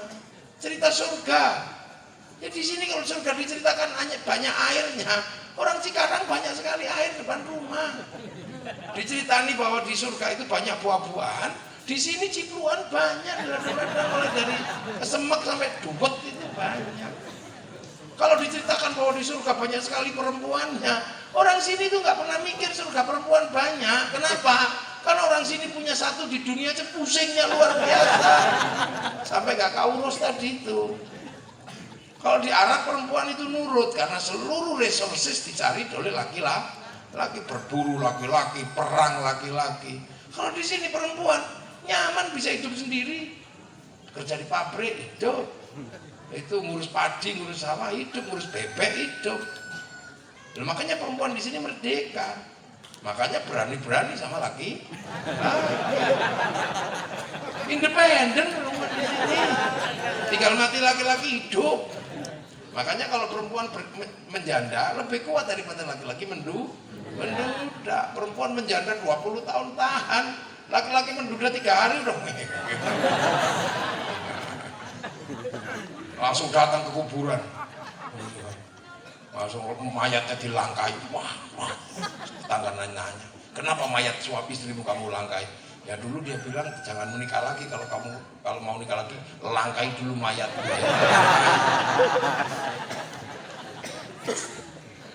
Loh ini sebagai tolak ukur agar kita tahu proses dari Makkah ke sini ini nggak datang dengan tiba-tiba, nggak datang dengan tiba-tiba. Itulah. Makanya kita selalu ingetin itu. Nah, yang paling seru dan paling serius yang harus dipikir oleh kaum muslimin para wali yang datang ini adalah bagaimana kemudian Islam tidak memperkeruh suasana. Suasana apa? Suasana kerukunan. Kerukunan antar anak bangsa yang berbeda suku, berbeda agama, berbeda bangsa ini jangan dirusui. Karena di sini ini sudah rukun Bhinneka Tunggal Ika. Gitu. Lah berhubung yang datang ini kelasnya wali, ya tahu. Coba kalau kelasnya ustadz pasti ribut bid'ah, ustadz ya. Tapi karena yang datang ke sini kelasnya wali, ya tahu bagaimana bikin teks yang paling bagus untuk kondisi Nusantara. Lah kenapa wali? Karena Hindu di Indonesia yang boleh ngomong agama adalah Brahmana. Lah Brahmana di bawahnya ada kesatria para raja, nggak boleh ngomong agama. Di bawahnya ada Wisya, ini para pegawai negeri, nggak boleh ngomong agama. Di bawahnya ada Sudra, petani pedagang. Sekaya apapun kalau petani pedagang nggak boleh ngomong agama karena dia Sudra. Yang boleh ngomong itu Brahmana. Yang kelas Brahmana itu dalam Islam namanya wali. Gitu lah. Sama-sama la khaufun 'alaihim wa lahum yahzanun. Makanya yang imbang dengan Brahmana itu wali. Makanya santri selalu mengatakan yang menyebarkan Islam di Indonesia itu para wali. Nah ini teoritis. Nah kok ngarang, maka yang lain saudagar itu ngarang.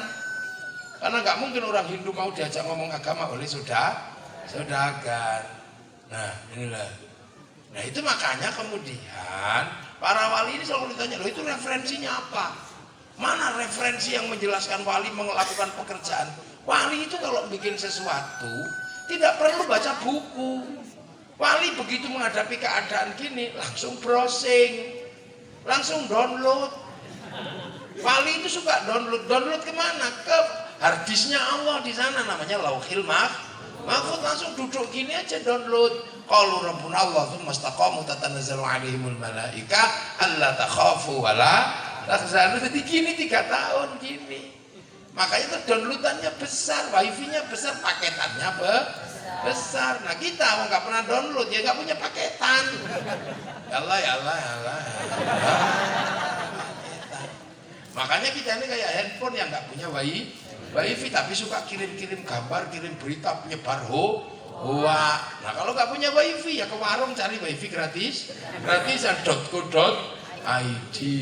Ya sama kan manusia kirim doa, kirim fatihah, kirim bacaan Quran.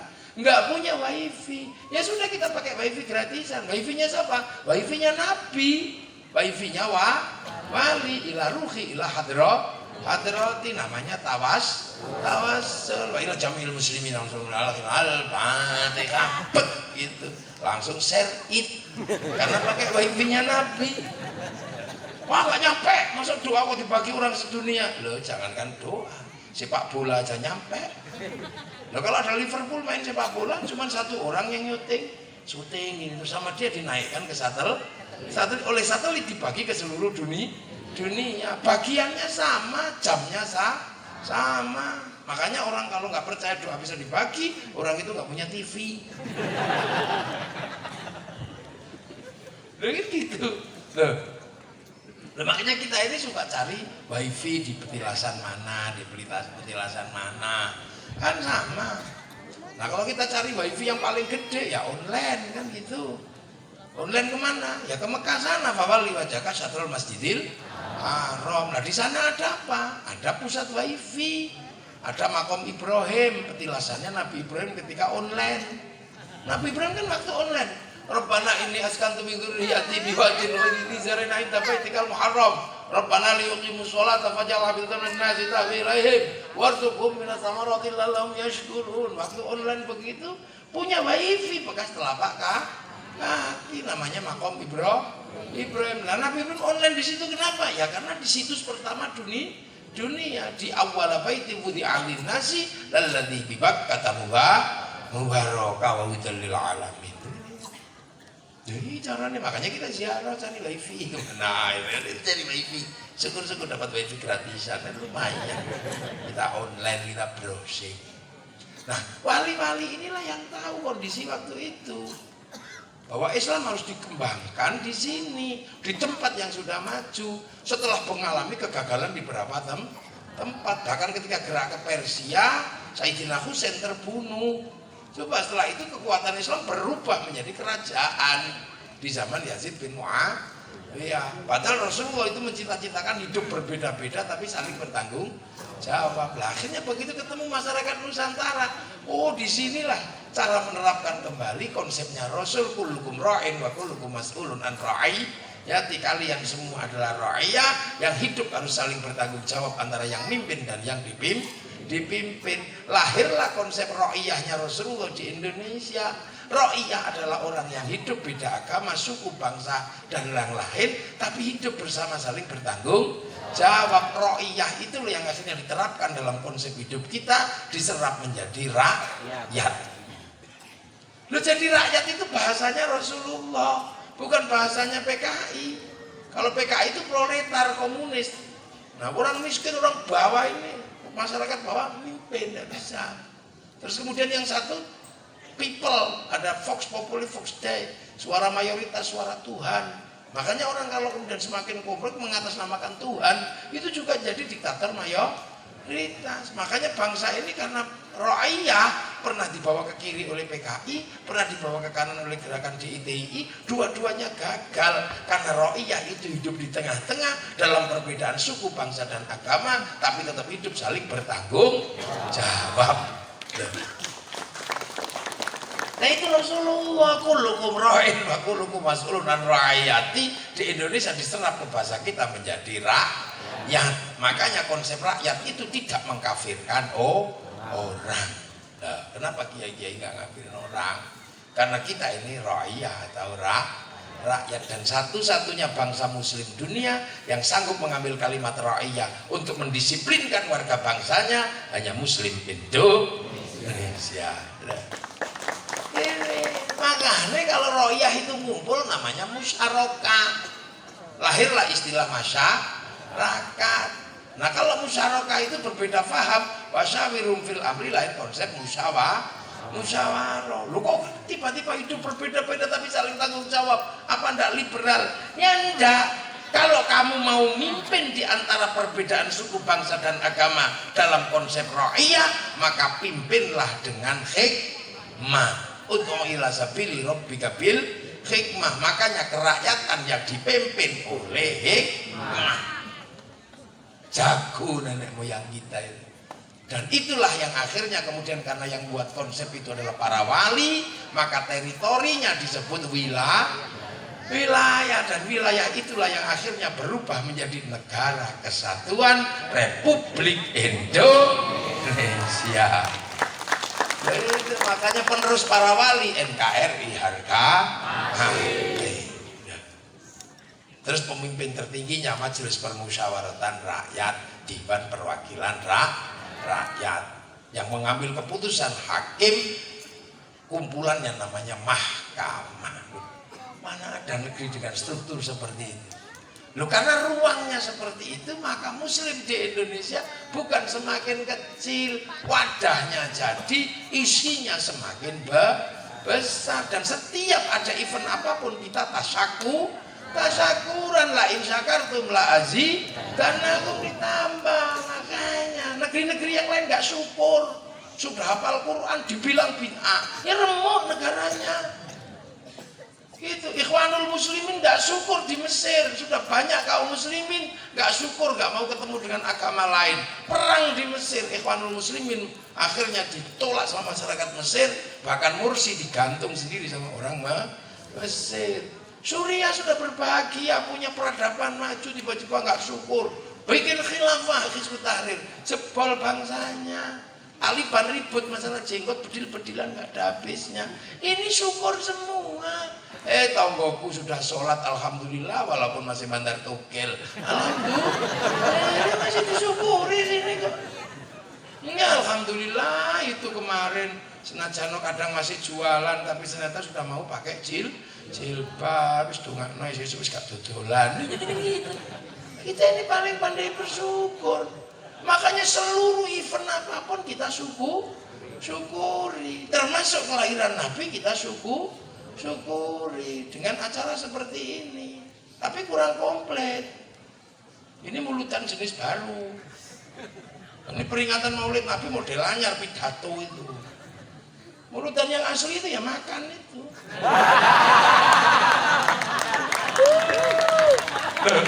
Mulutan itu yang asli itu bukan pengajian. Ini pengajian itu mulutannya saya Salahuddin Al-Ayyubi persiapan perang di Antokia. Kalau mulutan yang asli makan, makanya tadi itu saya lihat ini makanannya kok nggak ada. Tapi kalau nggak saya jelaskan, jangan-jangan tahun depan tetap begini lagi. Mulutan sepi. Mulutan itu makan. Makanya kita yang dari kampung-kampung tahu loh itu makanannya keluar gitu. Nah, itu langsung dirasani gak terima ya.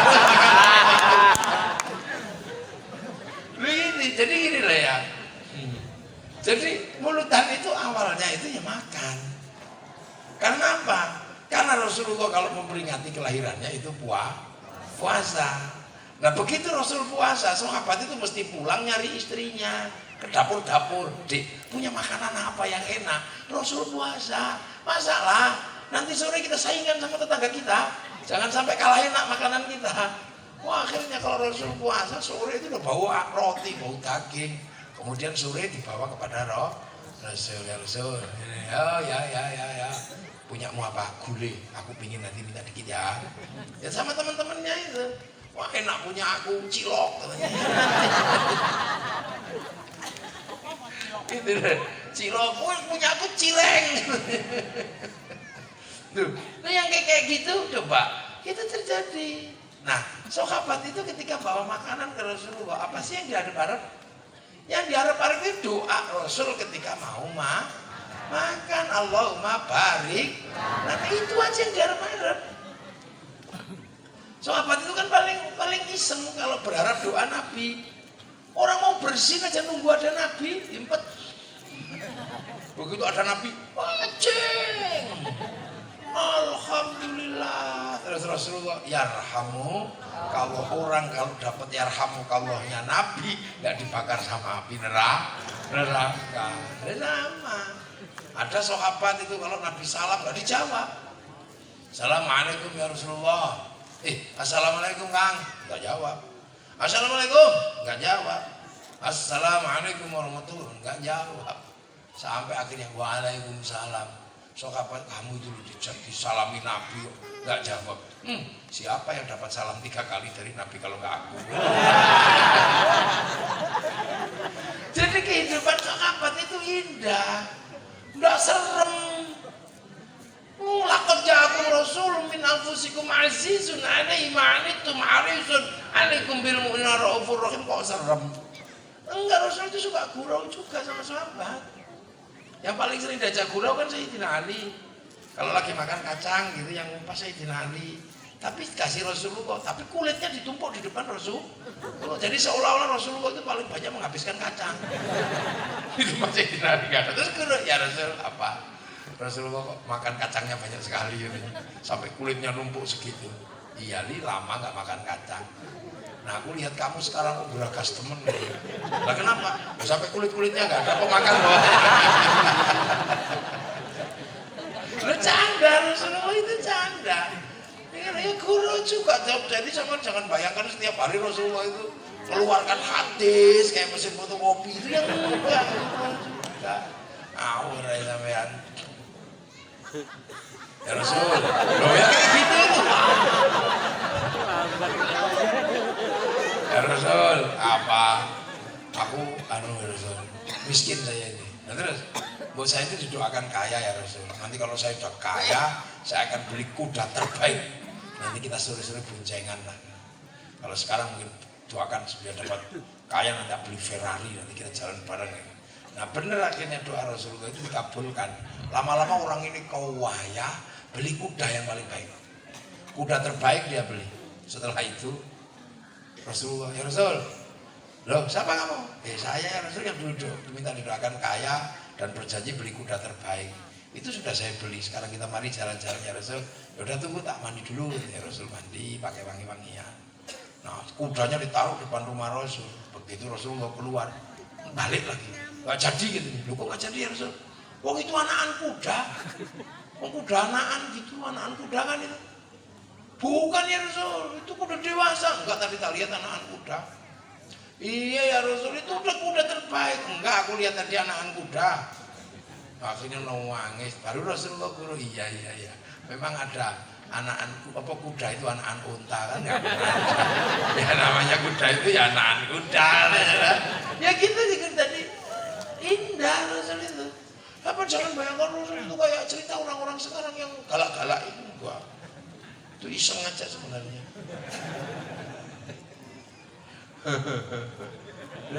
Makanya Rasulullah itu kadang nah, sahabat itu datang ke Rasul bawa makanan. Nanti kalau sudah diicip Rasul satu, Rasul doanya Allahumma barik. Nah, maka makanan-makanan yang sudah disentuh Rasulullah dan sudah didoakan Allahumma barik berubah menjadi makanan barokah. Makanan barokah itu kalau sudah masuk ke dalam tubuh jadi barokah, jadi daging barokah. Nah daging barokah itu nggak dibakar oleh api neraka, makanya barik lana itu wakina ada karena. Ya. Nah itu makanya setelah dimakan agar orang titipannya daging barokah banyak, maka sebagian dibawa pulang namanya berkah. Lah ini bahasanya masih bahasa Arab kok musyrik-musyriknya di mana? Makanya orang Jogja itu kalau mulutan itu dandangnya 1000. Satu dandang 2 kilo beras, berarti 1000 dandang ada 2 ton beras. Makanya tumpengnya segede menara masjid. Dipikul 100 orang, terus akhirnya lawari berebut tumpeng, ada yang kakinya masuk tumpeng, ada namanya sekaten gitu lah. Nanti bawa pulang punya anak gak laku-laku nikah kasih makan itu, punya sahabat macam-macam, punya suami yang gak terlalu kuat menek lagi, kilu keri kacang panjang, gitu kan ada. Nah ini barokah gitu loh. Nah ini yang akhirnya dicontoh sama nenek moyang kita agar semua orang ketitipan makanan barokah. Maka dalam setiap maulid Nabi yang didahulukan adalah mendatangkan makanan barokah. Loh apa makanan bisa nyimpen doa? Ya jangankan makanan, kaset saja bisa nyimpen suara, flash disk saja bisa nyimpen gambar. Loh makanya orang-orang cantik yang nggak mau di I love you kasih makanan, isi dengan doa innahu min Sulaiman wa innahu min Sulaiman. I love you. Makanya santri itu walaupun kadang jelek-jelek istrinya cantik kan. Nah makanya calon-calon lurah itu takut makan sesuatu yang nggak tahu asal usulnya. Kalau nggak tahu asal usulnya takut santri itu. Apa calon lurah itu? Jangan-jangan makanan itu isinya doa linggis. Begitu makan gitu loh, itu kan masakannya sendiri. Masa masakannya sendiri bisa berubah dimakan setelah didoakan. Loh kalau itu urusannya laki-laki perempuan itu sama. Tapi ketika masuk KUA didoakan Allahumma barokallahu laka wa barokah alaika, keluar dari KUA nilainya berubah padahal barangnya masih sama, andeng-andengnya belum ganti. Tapi nilainya berubah jadi suami istri jiwit pahala, nepuk bokongnya pahala, melontroknya katoke pahala. Dari ini kan loh, makanya ibu-ibu itu yang orang di dapur ini pinter-pinter bikin tabarruk makanan. Kalau ada setiap acara-acara gini tabarrukan makanan, bawa makanan. Punya anak diajari tekapur sekilo, orang nyantol belas, ambil air dan makanan, bacakan ya Fatahu ya Alim, kasihkan. Punya anak dikasih makan udah tambah sehat, ya sudah ambil makanan, doakan pakai ya Hayyu ya Qayyum. Punya anak kelahian, suka kelahi, diajari ngeyel, bacakan ya Allah ya lah. Nanti punya suami kok pengen kawin lagi, ya loh iya ambil makanan, doakan ya Rahman ya Rahim ya. Jangan malah kopi. Rahman ya Rahim. Bila perlu diinstal lagu kenangan berdua. Apabila ku ingat diri sambil jatuh berderai air mata, jatuh dikit gak apa-apa. Apabila ku ingat dirimu di saat bersama, hidup sengsara makan sepiring, tidur pun setikar bersama. Begitu. Install pakai lagu, angkat itu lucu. Sudah kasih. Yang muda-muda, hanya dirimu yang bisa membuatku tenang. Tanpa dirimu aku merasa hilang dan sepi. Makasih. Loh ini. Makanya kalau dalam setiap maulid besok lah kita barok makanan yang enak. Biar semua yang hadir kebagian makanan barokah. Orang sekarang nggak paham. Baik kita barok makanan, bikin makanannya nggak enak. Udah nasinya kering, minyak kreteng, tahunya ambu apa gitu. Akhirnya begitu habis ditabaruk waktunya dimakan ya nggak enak. Mau bikinnya nggak enak. Akhirnya dibawa pulang kasih ayam. Akhirnya ayamnya sing barok. Ini rumus dasar. Makanya dimanapun saya pernah lihat mulutannya citnya luar biasa citnya ini. Citnya itu kalau mulutan, Ramadan Kadyrov sebagai presiden keluar istana bawa gelas. Semua orang kalau lihat gelas itu nangis. Karena itu gelas pernah dipakai minum oleh Rasulullah. Habis itu di belakangnya diikuti oleh jeep-jeep, mobil-mobil mewah. Nah paling belakang itu nak muda-muda begini, naik motor, gak ada knalpotnya. Gitu. Setelah itu berhenti di depan istana, di lapangan, makan semua di situ. Ada gunungan buah, ada gunungan daging, makan semua di situ. Untuk apa? Bertabarruk agar di dalam dirinya ada makanan barokah. Nah ini yang sudah mulai dilupakan. Makanya kalau bisa mulutan itu dioplos. Satu mulutan model lama yang namanya makan, itu yang doa semakin banyak diajak ke alun-alun Cikarang, namanya Cikarang Istighosah. Sang zikir akbar dan kalau sudah seperti ro'iyah terlibat tanpa pandang bulu agamanya apa, bisa terlibat dalam doanya para ulama. Ada yang terlibat karena jual bakso, ada jual balon, ini semua terlibat. Pom bensin laku bensinnya, potong-potong laku.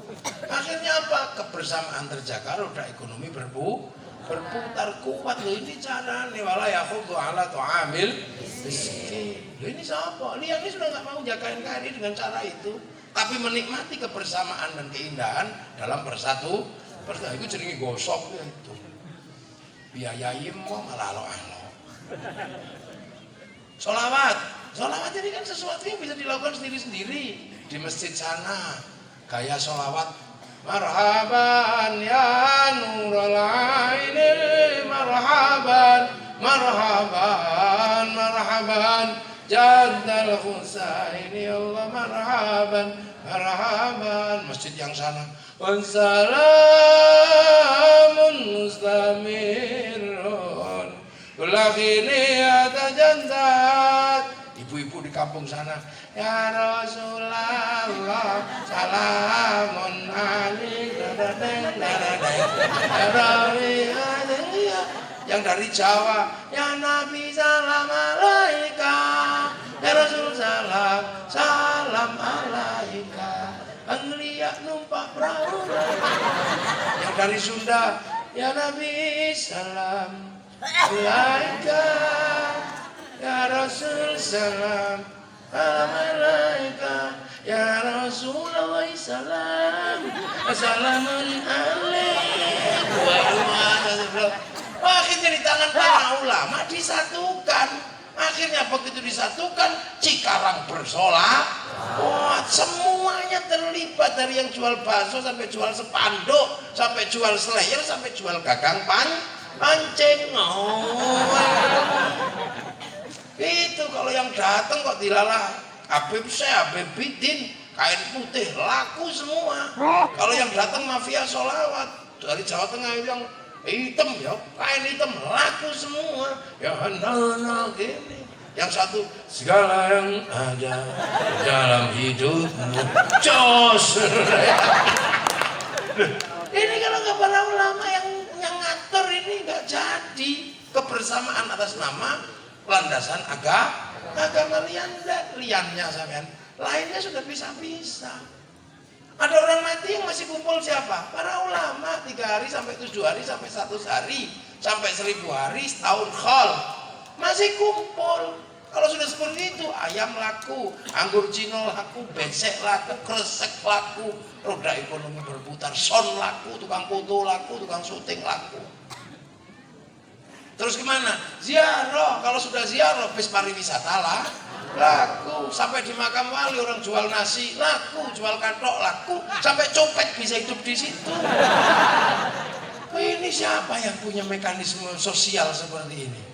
Begitu sampai di makam, rukun, nggak ada makam kelahi, rukun semua, satu pojok, la ilaha illallah, la ilaha illallah, la ilaha illallah. Ini belum selesai, pojokan sudah sallallahu ala Muhammad sallallahu alaihi wasallam. Nggak ada yang gantian gitu, yang biasa aja. Pojoknya lagi udah ila kadratin Nabi Mustafa lo kamatin sallallahu alaihi Fatihah. Satu bis lagi duduk di pojok ngawiti ingsun. Sebelah lagi pojok ibadallah rijalallah akhizuna li ajlillah wa kunu aunana lillah azanallah bifadlillah. Satu lagi datang nggak banyak orang, sendirian, rawapi gitu. Tiba-tiba kemudian semua orang curiga, jangan-jangan ini copet. Gitu lah kalau akhirnya buka jaketnya, put, ada speakernya. Rombongan dari Cikarang ditunggu di bis. Mekanisme sosial seperti itu yang merukunkan semua orang. Siapa yang punya kalau nggak santri, kalau nggak Nahdlatul Ulama. Lalu makanya Indonesia masih aman nyaman karena masih ada mekanisme kerukunan orang yang dibangun oleh para ulama. Dan santri biasa, kiai dibagi 2, kiai sakti sama kiai kurang sakti. Kiai yang kurang sakti kayak saya ini nggak dibatasi, karena bisa dibatasi, diinterupsi. Gus bis bunyi prai, berhenti deh.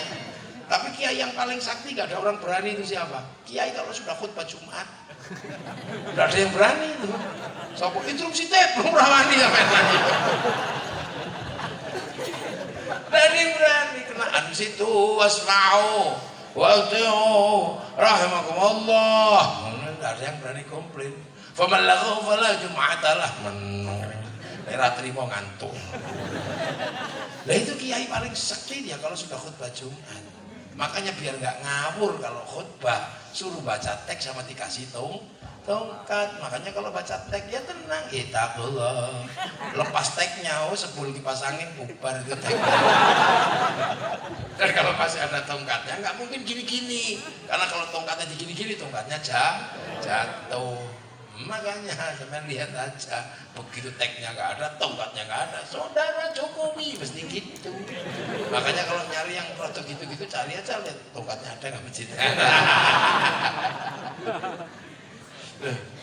Ini, jadi makanya orang di Indonesia ini bisa merasakan betul, ya karena cara-cara seperti ini yang sangat sederhana.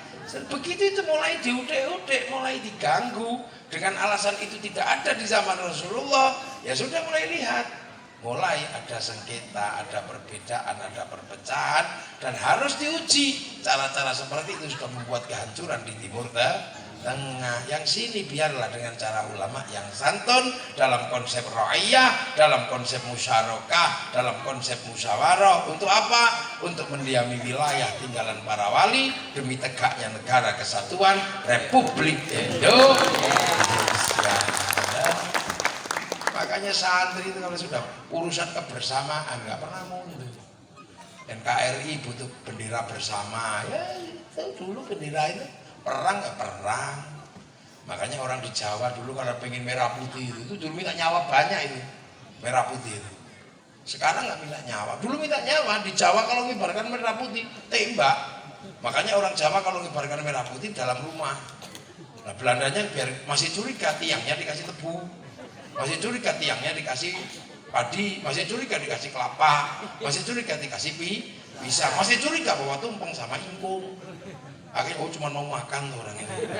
Begitu nasinya habis, ayamnya habis, padi mengering, tebu mengering, kelapa rontok, pisang rontok, yang tersisa tinggal merah putih di dada kami anak Indonesia. Loh itu caranya dulu. Orang Jawa Timur ya gak kurang galak, begitu ada merah putih biru ya langsung birunya disobek gitu aja.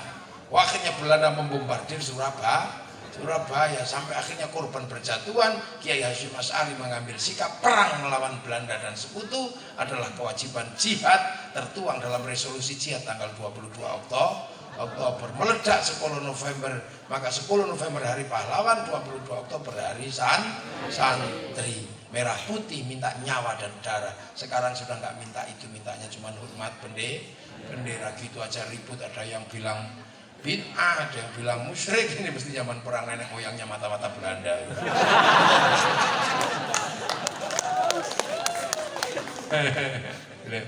Ini kan punya. Loh, akhirnya kita merasakan sekarang jadi orang Islam paling enak ya di Indonesia, yang gembira, nyaman, kumpul bersama yang lain, bersatu dalam perbedaan, luar biasa.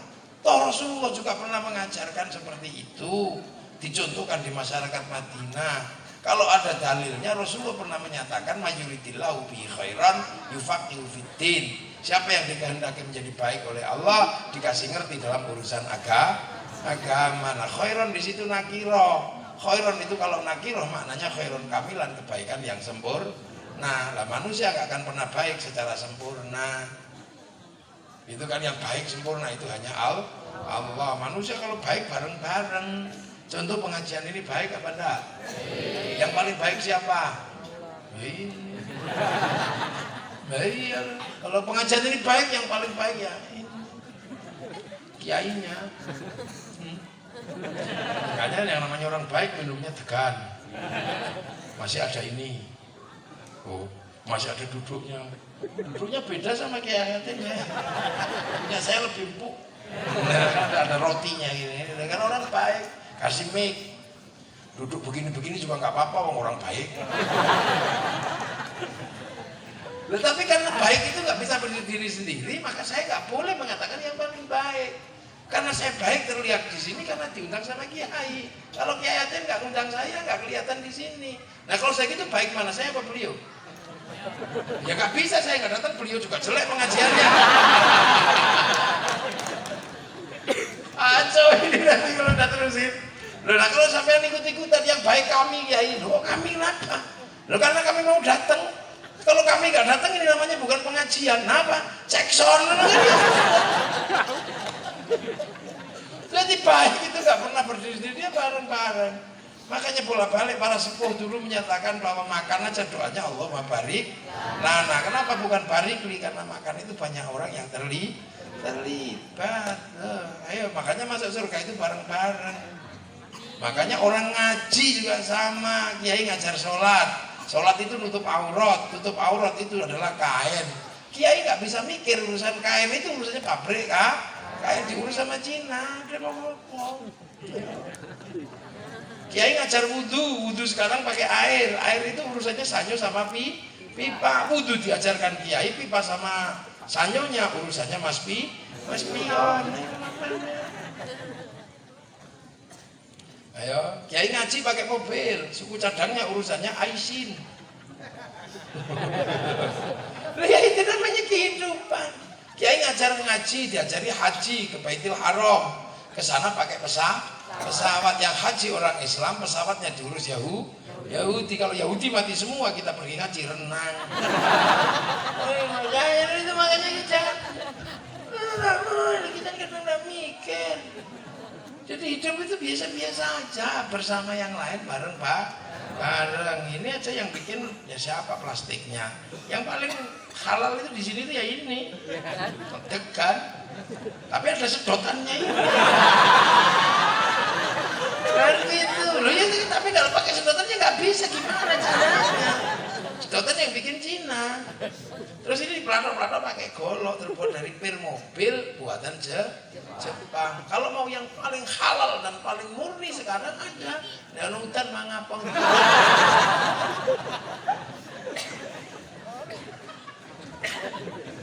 Loh, makanya kita nyampein sesuatu ini nggak usah serius-serius sambil gurau aja, karena kita kadang sedang mentertawakan diri sendiri. Bank haram, riba haram. Nah, riba dari dulu haram. Tapi kalau bank itu kamu bilang riba, duduk dulu kita di sini. Karena bahaya kalau bank itu haram, riba itu bank itu haram, sementara kita kemana-mana masih pakai uang apa? Apa? Loh, sudah jam 00.30. Saya mesti ke Kendari. Makanya saya kadang ngaji itu kalau ini ada 1 jam tadi.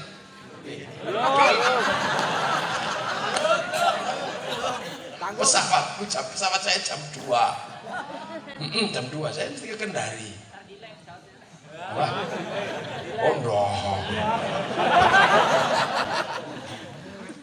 Iya, apa? Punya saya. Iya, kalau pesawat pribadi aja ada, tapi nggak enak, nggak bareng-bareng. Kan kita ahli sunnah wal jamaah, jadi bareng sama jamaah yang lain. Punya saya kalau pesawat aja, gampang, masih ada harganya aja kok. Duit juga masih ada yang nyita. Ya, tak suruh istighosah ya Yasin dan beres. Kalau dia Yasin, jet. Ya udah, kapan-kapan kita lanjutkan ya. Ini panitia pesawatnya udah komplain. Ya ini nggak enaknya, makanya kan bener kan kiai yang bisa diinterupsi. Makanya nggak perlu dibatasi. Coba kalau saya ikut buat Jumat Pak. Ini sebenarnya enak tapi nggak bisa tuh kan, nggak bisa kan. Begitu ini dibuang nggak bisa. Mana caranya? Ya sudah, kapan-kapan lah kita minum. Yang penting bisa icipi ini. Semoga sopo sing arep jiko ngono-ngono. Semoga semuanya dalam ridha Allah. Dan diakui sebagai umat Rasulullah. Bisa dapat syafaat. Al-Fatihah. Alaihim ghairil maghdubi alaihim waladdallin. Amin. Bismillahirrahmanirrahim. Alhamdulillahirabbil alamin. Hamdan syakirin. Hamdan yuwafi ni'amahu wa yukafi'u mazida. Ya Rabbana lakal hamdu kama yanbaghi li jalali wajhikal karim wa 'azimi sultanik.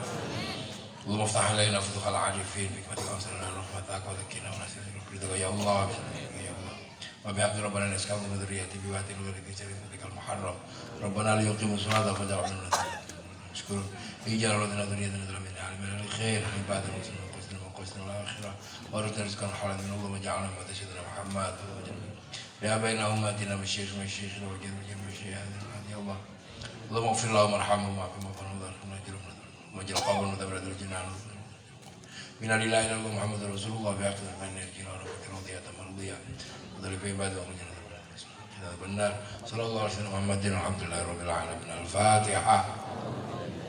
صراط الذين أنعمت عليهم غير المغضوب عليهم ولا الضالين. آمين. السلام عليكم ورحمة الله وبركاته. اللهم صل على سيدنا محمد.